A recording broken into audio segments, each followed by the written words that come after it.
Hi, my name is Ricky Fuentes, and this is my Christian testimony. I grew up in Modesto, California. I was born in Gilroy, California, and my mom and dad they met um, in Portland, and they moved back to Gilroy, and then they moved to Modesto. So that's where I grew up at. We moved over to the west side, and we lived over there. Um, Pretty bad area growing up over there. My mom didn't like it at first. So we tried, my dad tried, to do whatever he could to get out of there, and they weren't going to church yet, but, um, you know, they were kind of like in the lowrider scene. My dad had a lowrider and they used to go cruising they still were living young. Um, and I was still, little.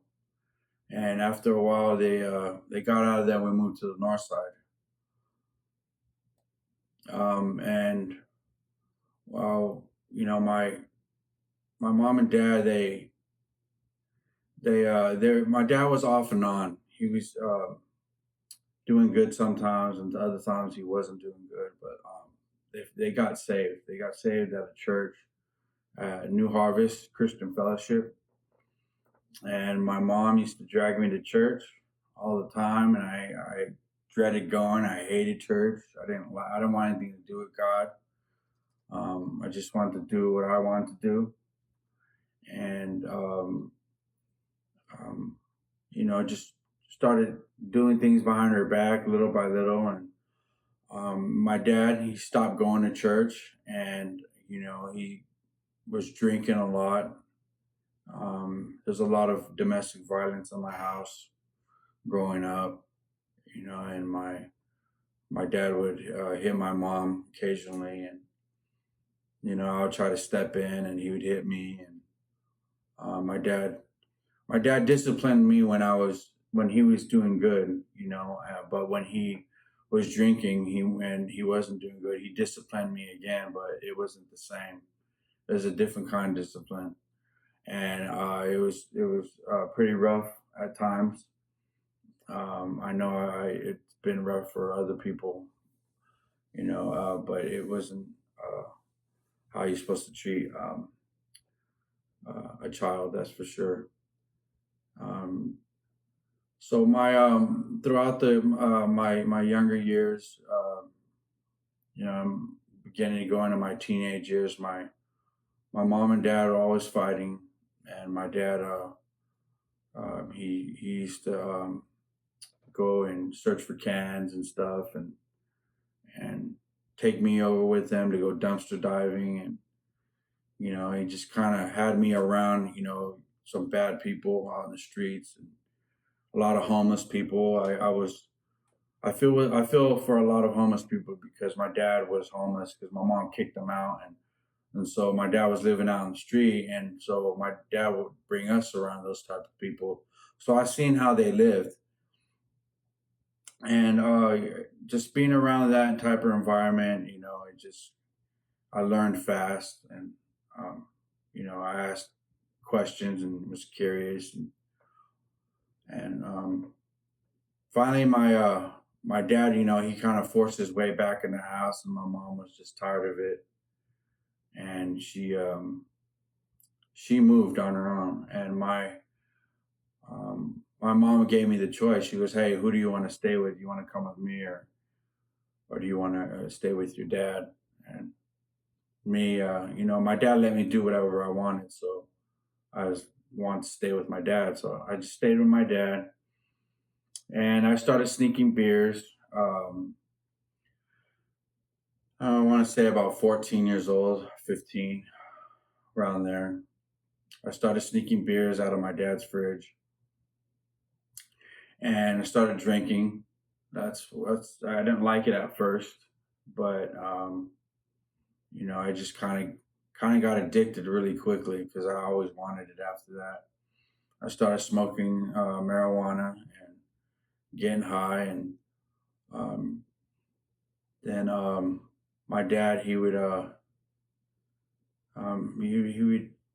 take me on these little missions. We'd go out in the car, and he let me drive because he was too drunk. And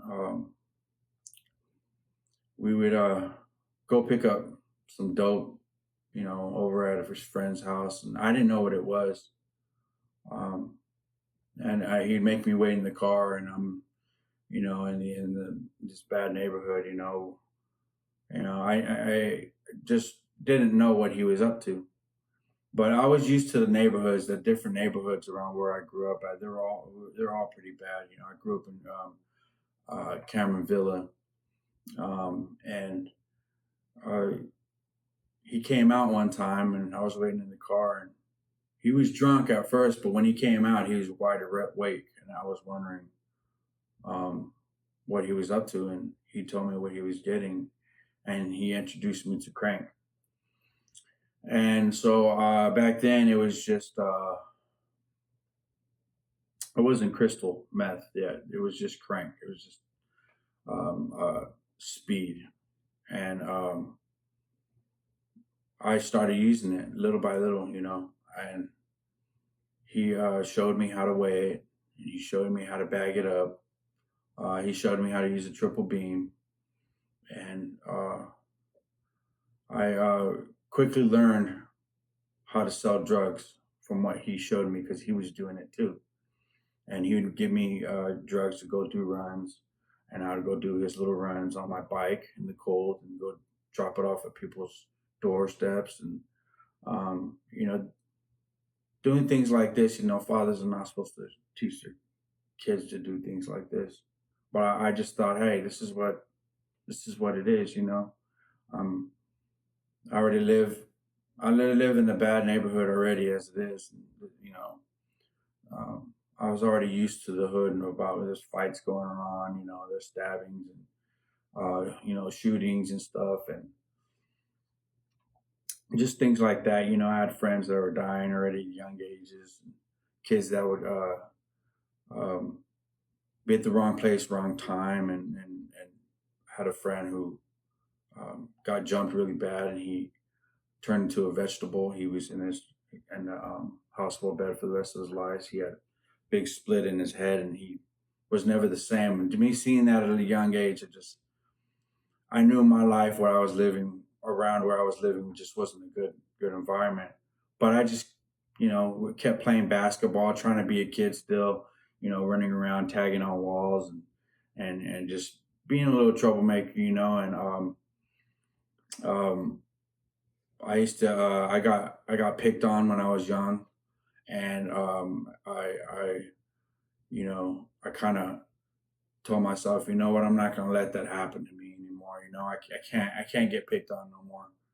So I started defending myself, and um, I had to stick up for myself, because if you don't, the neighborhood they'll eat you up. It's just the way it is, and um, I remember vividly when we were doing our thing in the house, and um, we were involved in a police raid. My dad got raided, and I was young. Um, it was a pretty scary situation for me for my dad to get raided, and they kicked down the door and they had my dad in handcuffs, and one of the narcs, he had his mask on. He was telling me, "Hey, I know you remember me. Tell me where everything's at." And I was like, "No, I'm not telling you." And just trying to be, just trying to live up to what they say in the hood. Don't snitch, don't tell. And I kind of try to live that up to that lifestyle. So later on, I started hanging around with the wrong crowd, and pretty much got pressured in to joining gangs, and hanging around gangs, and just selling drugs and running around the wrong crowd. And I grew up pretty fast, um, and I was all over the place. I was all over Modesto. It was just different houses and different cars, and jumping out of you know different households and different people I was dealing with, and just drunk all the time. And by this time in my 20s, I was a heavy drinker. I was I was pretty drunk all the time, you know. And I remember coming up here to um, Oregon to live with my uncle, and I was getting in trouble up here too because of my drinking. And I ended up getting in trouble up here, and I took off on the run, and was on the run for like 8 years, and just still just not having learned my lesson. You know, I just doing all these crazy things, not realize that things are just getting worse with my drinking and my drug habit. So I was still using speed. I was still using by this time crystal came out, and I started using crystal meth. But I was also selling it too. And you know, I thought that my lifestyle was it was okay. There was nothing wrong with it, you know. And all while I was trying to hide this away from my brother and my sister and my mom, and I stayed away. I stayed away from my family because I didn't want to bring any of that stuff around them, and I didn't want to bring my lifestyle around them, you know. And I kind of ignored my sister and my brother, and you know, I still feel guilty about that because when you live that lifestyle and you just want to run around, you know, you kind of forget what your priorities are. As being a bigger brother and an older brother, I should have been there more for them, but being selfish is a part of that lifestyle. You want what you want, and I wanted it. Um,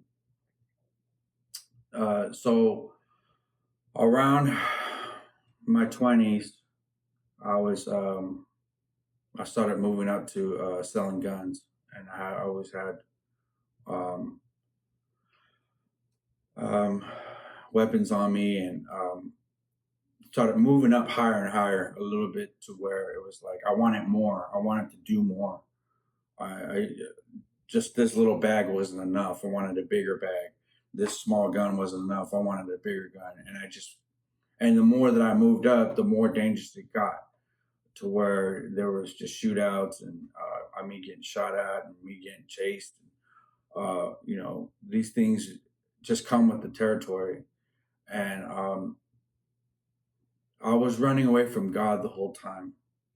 I knew the truth because my mom dragged me to church, and I knew it in the back of my mind. When every time that I was out there and I was in a rough situation, in a tight situation, I would always pray under my breath, Lord, get me out of this, you know? And you never forget, you know, when you're little and you hear these songs that were at church, and you hear these stories about Noah's Ark and Adam and Eve, and basic ones, you know, Daniel in the lion's den. Um, I never forgot about all these stories, you know. And so when I'd be out there in the street, you know, I'd always think about those times when it was peace, when I had peace in my life. But me thinking I'm knowing what I want, and thinking I know what I'm up to all the time, and just wanting to do what I want to do, I just kept doing it. Um, by now, I was already probably in the middle of my 20s. I was already feeling sick when I didn't have my alcohol. Um, if I didn't have it, I started to shake, and I'd get really sick and I'd vomit. So I needed it. My body was starting to get used to it. And I was in the middle of my 20s at this time. I started to feel the wear and tear of alcohol because I was drinking really heavy throughout my teenage years and from 20 to 25 I was drinking really hard every day, bottles, everything, 12 packs, 30 packs, anything, I was drinking it. And so my body was feeling it. And at this time, I was still selling, you know, selling pills and, you know, just anything I could sell, I was doing it. Finally,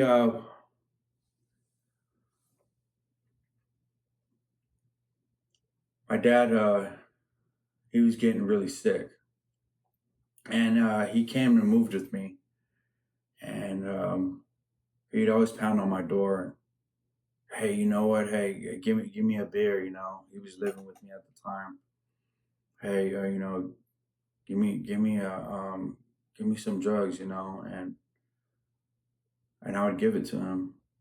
And I just kind of switched the roles the way around. Where he gave it to me, and now I was giving it to him. And there's just bitterness and anger towards my father I was building. Um, I hated him for a while, how he treated my mom, and I started to hate myself because of the decisions that I made, of how I chose my dad over my mom when she gave me that opportunity.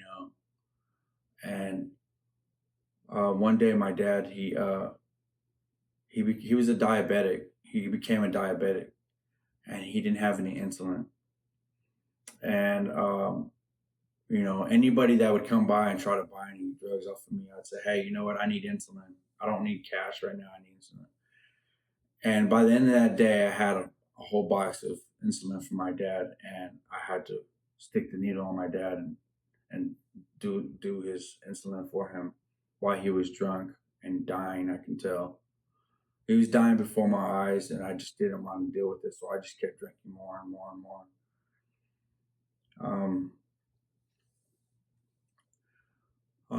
One day I was at a friend's house, and I got the phone call. My dad, he passed away, and they found him in back of a dumpster, face down by himself, exactly where he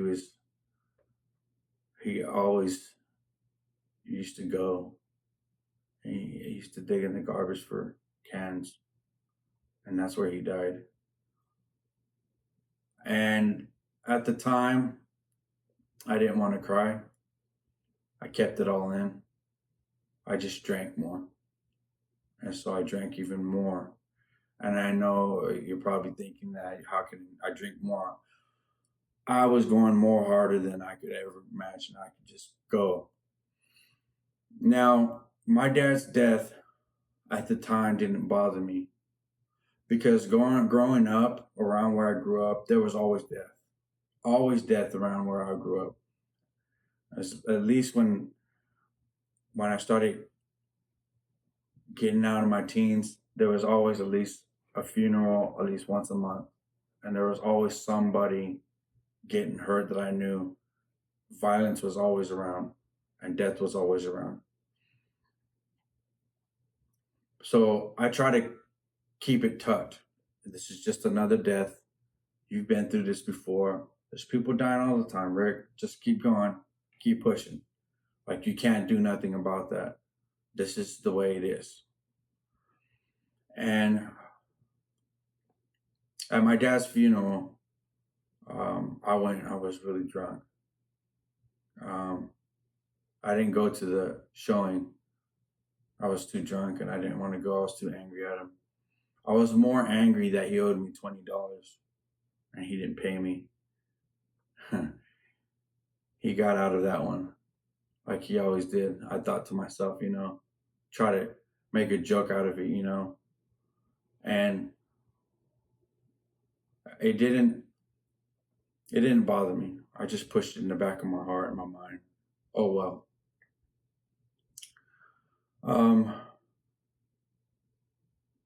By then I had to get out of there. I moved up here to Oregon, and I stopped drinking. Actually, I stopped drinking when I was in Modesto. I went to rehab, and I was so sick that I had to go to the hospital, and I passed out or something. Like, I don't know. I don't remember too much of it, but I know I could have died because I just stopped drinking, just stopped, and they didn't know how to deal with it, so I had to go to the hospital, and I stayed there for a while. But I stopped, and I tried to I replaced it with other drugs. I started taking narcos and um, still using meth here and there, and I finally just got tired of it. I was like, I need to go. I need to go back to Oregon. Like, I need to get out of here. So I went to Oregon. In my 30s, I was pretty much sober, off and on. I would slip up and have a drink, but I would get sick again, and I would just um, get back to being sober and um, just doing what I wanted. Still, I was doing it on my own power, and just still um, denying God. Just it's okay. I kept pushing forward and just living my life the way I wanted to live it. And then I got into the music. I started making music, and I didn't know that I had a talent like that until after I stopped drinking. It's like alcohol clouds up everything when you're drinking, and it can really take a toll on your brain. It can cause a lot of brain damage. But as soon as I stopped, like, all these talents that I had started to merge, and I started making music, and I started getting into the music business. And um, I got a job through a company called Really Big Video, and I started doing audio for them. And then he taught me how to do video. And so that whole time, I started doing shows and live events and for some big names that came through in Portland, and did festivals and all these different people that I was rubbing elbows with. I really thought that this is what I wanted. And more and more that I started talking to people around, that I realized that a lot of people were like they're kind of in the occult secretly. They didn't really put it out there in the open. So I decided to get into the occult myself. I started practicing witchcraft, and I was doing all these crazy and silly things. With witchcraft, there's always these steps that you have to take, these colors you have to wear, and these incense you have to burn, and these time of day you have to do it, and a certain moon has to be aligned with the stars, and all this junk and this. But with God, it's just you and Him, and all you have to do is speak to Him. That's the power of Him. But with witchcraft, I was just doing this every night in my room, practicing these rituals, and um, just like I was doing in the drug game, um, and with all these other things in the street that I was doing in Modesto, I was trying to do this in the occult. I was trying to get more and more and higher and do more. What can I do more? I want power. That's what it was. And it's kind of the same thing over as when you're in the neighborhood. You want power. But this is a different kind of power. Like, these are the things that I could ask for and on command. And sometimes I would get them. And the devil, he plays these tricks on you. He'll give you these things, but there's a price that comes with it, and they're severe. And so I started dabbling into DMT, and to mushrooms, and just constantly under these heavy psychedelic drugs, and was trying to talk to these spirits, and getting a hold of these demons, which I thought they were friends of mine or that were safe. Turned out that they weren't. After a while, I couldn't sleep. Um, I was constantly getting attacked while I was asleep, and I would be choked. I would be felt like something was on my chest and would press down really hard, and I couldn't breathe. And I would just shrug it off, and I would keep doing my rituals in my room. And all this time, I'm making music. Music goes hand in hand with witchcraft because the devil he knows how to work through these frequencies and through all these vibrations that these people that they talk about. And so that's what I was doing. I was just wanting more. And the more that I did these rituals, sometimes they just wouldn't work. It was like something was stopping these, like I was hitting a brick wall. In the back of my mind, I knew what it was. I knew it was God. I knew Jesus was there to stop. And I was mad. I was so angry at God. I was so angry at him. I was cursing him. I hated him. I didn't want him in my life. I want nothing to do with him. And still,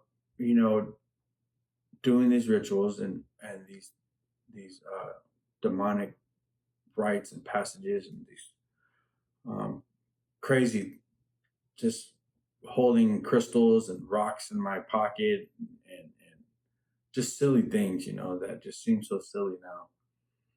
One day I was doing a ritual in my room, and I'm pretty sure that I didn't close a door because you can open doors in these rituals, and I'm sure that I didn't close this door. I didn't close my circle. And that night I felt something in my room that was so big that filled up the whole room. And even in my closet, it was like this. I can't explain, but I felt it everywhere and I was scared.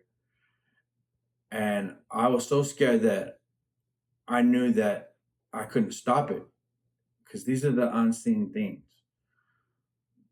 There's a scripture in Ephesians 6:12, for we not wrestle against flesh and blood, but against spiritual forces and the principalities and darkness in the heavenly realms.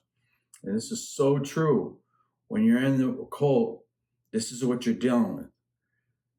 And when I felt what I felt was in the room, I knew that was it. There was only one way to get rid of it. And I knew in the back of my mind that it was Jesus. It was God. I grabbed all my stuff, all my candles, all my incense, my books. These books that I had was handed down to me from another witch. She was my spiritual mother. She was the one that would guide me on to what I should be doing next and what I should be and how I should be doing it. She was a generational witch. So her mother and her mother and her father, they were all witches and warlocks.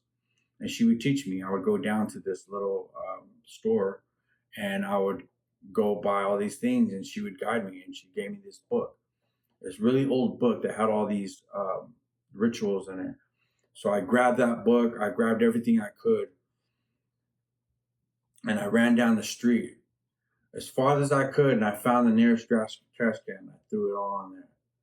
And I told Jesus, I'm sorry. I'm so sorry, Lord. I'm sorry that I did this. I went against you. And so I started talking to my aunt and my tia. She told me, go to this church called Calvary Chapel. It's in Hillsborough. And so I went and checked it out. And when I got there, I just felt the Holy Spirit give me peace in my life. And I went to the back of the room and I accepted Jesus in my life, and just that weight lifted off of me. I just felt peace immediately. and I renounced everything that I was involved in, and I just asked God to forgive me for everything that I was doing. And I asked somebody who, if I could get baptized, and I got baptized, and um, and God just relieved me from all this weight, this burden that was on me. It just disappeared, and I just started coming to church, and um, it was changed my life.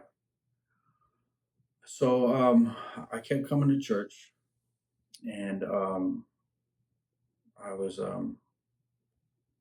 thankful that God delivered me. But I ended up backsliding. I ended up drinking again, and I moved back to California, and um, I started getting involved again, the same crowd again, and I started doing shows out there. Kind of dove back into what I was doing, and my mom just seeing how bad I was doing, she's like, "You know what? You need to go back. You need to go back up there, and you need to get a hold of God. Like this, you don't need to be over here anymore." Um, and I knew that what I did was wrong, and I had a lot of the guilt and shame of going back to doing what I was doing after God delivered me. Sometimes we forget, and I know myself, I tend to forget, and but that's what's so great about Jesus. He has His grace and His mercy on us that I don't deserve. I know I don't deserve it. As many as times I turn my back on Him, I thank God that He did accept me back and forgive me and gave me His grace. So I came back, and I rededicated my life to to to Christ, and I got back into church, and I got into the to men's meetings, and started coming and getting involved with the teenage ministry and stuff like that. And I got plugged in, and I started doing audio for the church. And now I seen that I can do something for the Lord. These talents that God gave me. God gave me these talents to do something good.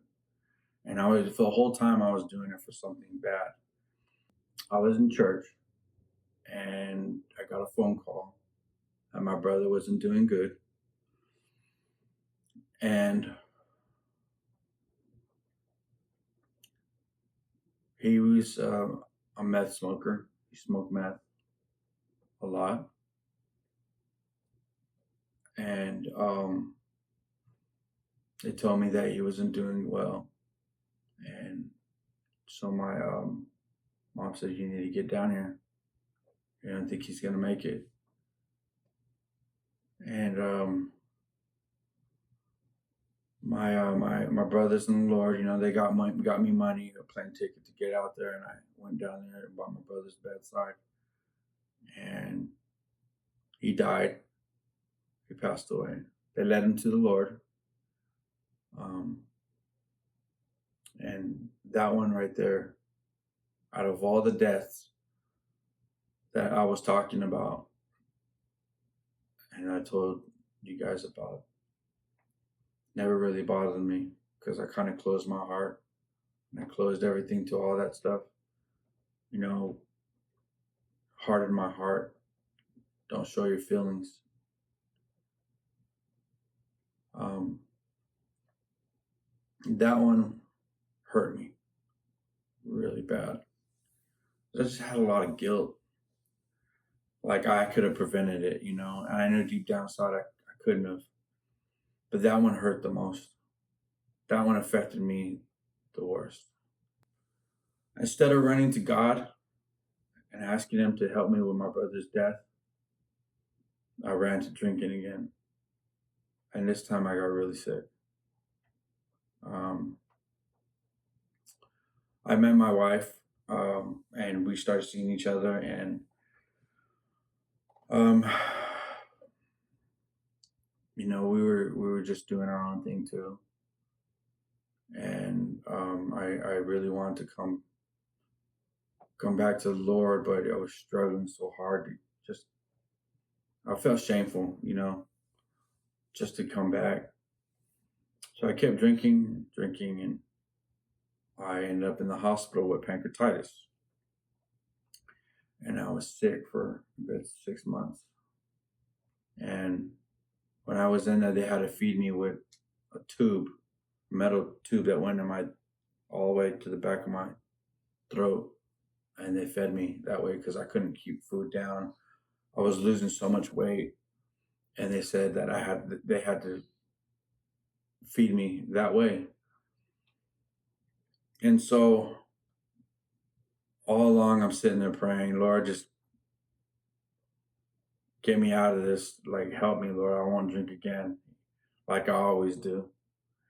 And I I stopped only because I was sick, basically, and I was really sick. I couldn't keep any food down. I couldn't eat any solids for a long time. And I was sober for a while, but once again, uh, I went back to drinking again. And this time, throughout my life too, I've been incarcerated in and out, different places all over. And this time, I was going back to California. Me and my wife, we got into an argument, and we took two cars. We were trying to go somewhere. I don't know. We were drunk, and we split up. And I left her, and she kept telling me, come back, don't go." I should have listened to her, but I didn't. And so I'm going in California with this anger in my heart.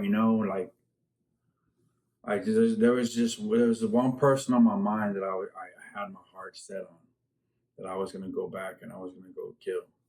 I had this demon in me that was like, "You're going to go back and you're going to go kill this dude.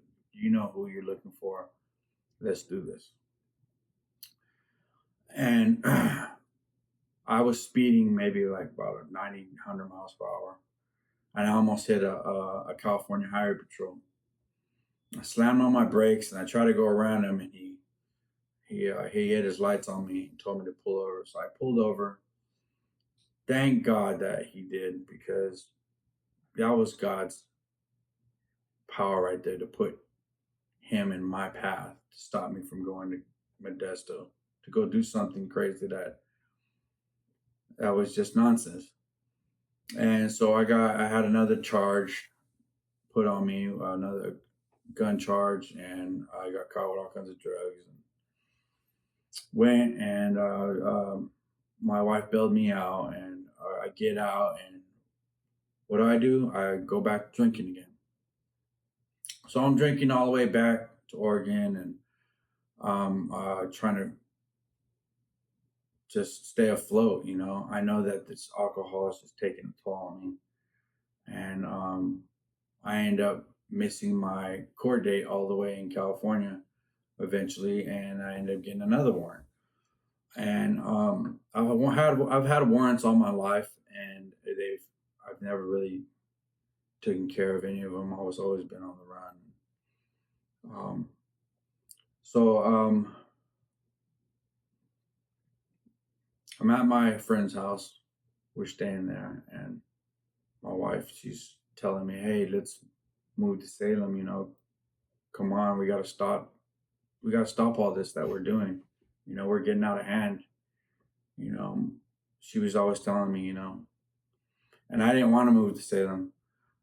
Like, at the time, we weren't married, so it was a step for me to say, if I go over there, that's it. I'm marrying her. My father-in-law wants me to get married to her. This is it. Like, straighten up, and this is it. I have to straighten up. And that night I got really high on cocaine, and I was drinking, and I was taking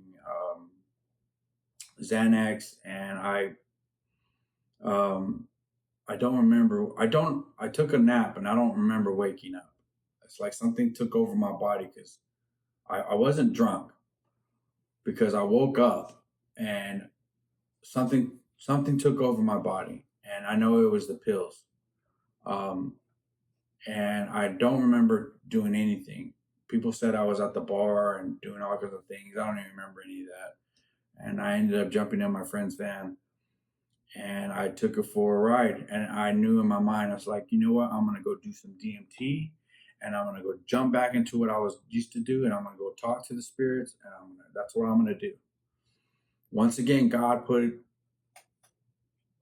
His hand over my life, and I was downtown, and a cement truck hit me. He was merging on, and he hit me on the side, and the whole van got totaled, and nothing happened to me. God's hand was on me again. He protected me from that. I know I should have been dead because that whole van was totaled. And me being a dummy, I jump out of the car and try to run across the freeway, and realize, now this is it. Don't do that to your friend, first of all, and this is it. Surrender to God, mainly. Surrender to God. This is it. So I go in there and have to detox inside um, inside the jail. And I've detoxed so many times throughout my 30s. I was detoxing a lot because I struggled with it, with alcohol. And I remember I was so sick, and they were saying, you know what, California is going to come and get you. I was fighting extradition, um, but I was laying there sick, and I'm like, all right, Lord, I surrender. I'm sorry, Lord, help me, Lord. I'm sick. Be with me. And I laid down, and I had my hand open. I was sick, and I felt God's hands hold my hand while I was in there, and it was so comforting to know that He was there. I know He grabbed my. I know God's hand was in my hand, and I just had to suck it up and say, you know what? I'm giving my life to you, Lord. This is it. I'm going to serve you. So I was in there telling people about God, and uh, um, um, just trying to live a Christian life, And people in there, they're always gonna be like, "Oh, you're only a Christian because you're in jail." Well, why aren't you a Christian out there? And I didn't care though, because I know that I wanted to give my life um, to God and serve Him. Well, I was in the Word, and I was praying, and I'm sitting there, and God speaks to me and tells me to go tell this guy about Jesus. I'm thinking, Lord, I can't go tell this guy. This guy is humongous. This is a dude you don't want to approach. And I just get the courage to go up to him, and I said, you know what? I was over there, and God spoke to me and told me to come over here and ask you and to tell you about Jesus. And He loves you, and I want to give you this. And I gave him, a scripture. And this big old guy that looks like he could kill me in a heartbeat, he can snap me in two. He looks up at me, and he smiles with tears in his eyes, and he says, you know what? I really needed this. And I was so grateful that was his reaction. And I went back and I sat down, and God would just tell me, look, this is what I'm called for, to go tell people that I can relate to people like this. And they extradite me. They take me back to California, and I'm facing a long time. They try to give me 3 to 4 years, and so I'm sitting there praying and like, Lord, I made a mess of this. I'll just go do my time and I'll continue to serve you. And I was telling people about God, and of course, some of the people they were teasing me still. You're only a Christian because you're in jail, and I knew right away this was God. God intervened again, and he couldn't get his words out. He was stuttering. He was like, I don't know. So the judge looks over at them and says, "Hey, he hasn't been in trouble in a while. Let's give this man probation." And I was thankful. I was like, God, you got me out of this again. He always bailing me out of these situations. Every time I'm in trouble, and anytime that I'm in these situations, God is always there. Like He has a plan for me. I know He does. I'm thinking this in my mind, and so He gives me probation, and I get back to my cell, and that same guy, he's like, "Oh man, you got lucky, man." I'm like, "Man, I'm telling you, man, God's on my side, man." And I get out, and they put me on probation there at that county. It's Colusa County, and it was like right out of Sacramento. And um,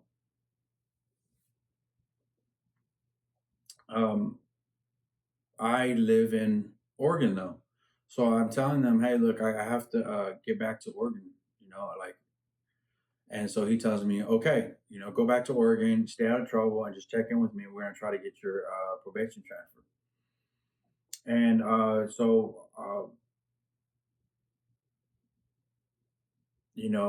I'm up there being Have, still serving God, going to church, and he calls me one day. Me and my wife were going to the park, and she called and he said, "You got to come back." And that broke my wife's heart, because I had to leave like the next couple of days. I had to leave like immediately. So I left. I went back over to Modesto because they said, "Do you have any family?" I said, "Yeah, I go there to Modesto though." They said, "Okay, go to Modesto. We're gonna get your probation transferred over there." So they got it transferred over there, and I lived in Modesto for a while, and I ended up going to men's meetings out there. Still plugged in with God, and my wife came, and she came down, but she broke down in Ashland. I had to go get her in the middle of the night, but we ended up being together again, and we went to church, and I didn't want to spend my probation down there because it's a lot more hectic down there. It's easier to get into trouble, that's for sure. So I just kept praying, Lord, let me get my probation transferred back up to Salem. Let this happen. And God answered my prayers again,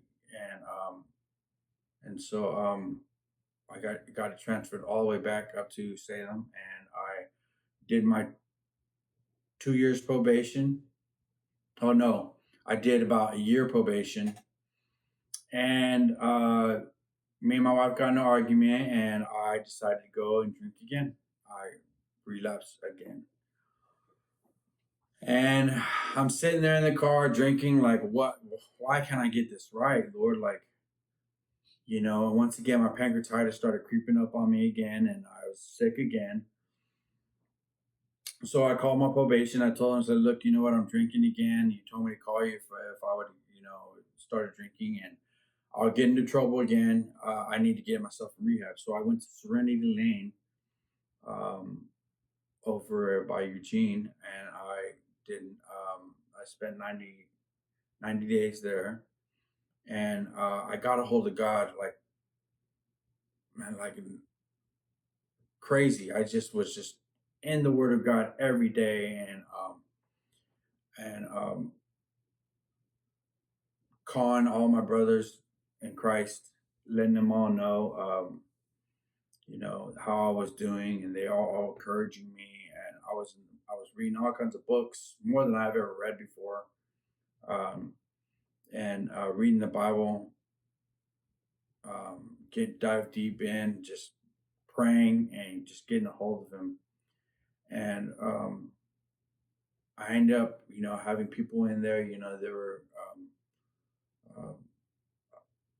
seeing the way I was living, the way I was acting, they started to come to the Celebrate Recovery. I was running this Celebrate Recovery, and people were just, you know, coming, and they started believing in Christ, and just, I always went to AA, and honestly, um, I had to go and surrender to Jesus and rely on Him instead of a man or um, steps. And those steps are based on Bible principles anyway. So why go through that when I can just go to the main source, which is Jesus Christ? And I just started, telling people about God, and it was a really great experience in there. I ran into a witch who was in there. She ran meetings in there, and I didn't want any part of it. And a lot of people agreed with me. What she was doing was witchcraft, and they try to underplay. Oh no, it's just positivity, good vibes, and I know what that is. I used to be involved in all that. And I'm glad God put me in that situation, because it was a test, to see if I was going to jump back in that stuff, because I was practicing some of the dark magic, but that lady, I know she was involved in white magic, and there's no difference in magic. It's all the same. It's all satanic. It's really satanic. That's what it is. There's no such thing as good magic. They'll tell you that, but they're being lied to themselves. So I got out of the rehab, and I came back, and I think I forgot about before I went in. Actually, before I went in to rehab, I had a heart attack. And I had to have surgery. So I had a quadruple bypass surgery. Once again, God saved me again. I had so many chances with near death experiences. Death has always been around me, and honestly, I believe that the enemy has been trying to kill me for a long time. He's been trying to take me. He doesn't play fair, and the consequences are severe when you play with him. Like, he's out to kill, steal, and destroy. And so I had a quadruple bypass surgery. I survived that, and that's when I went back. That's when I went to rehab, and got out of rehab, and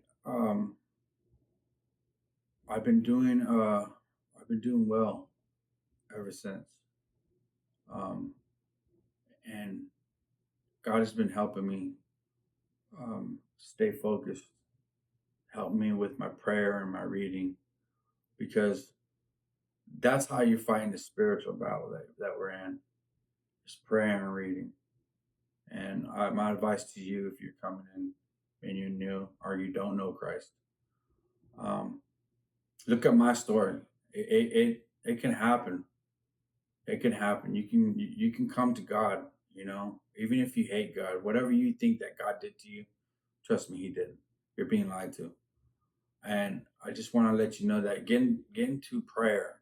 Pray every chance you get, when you're in the car, in your shower, by yourself, and get into your word. And if you don't know where to start to read at, a brother of mine told me, get in the word of Ephesians and James.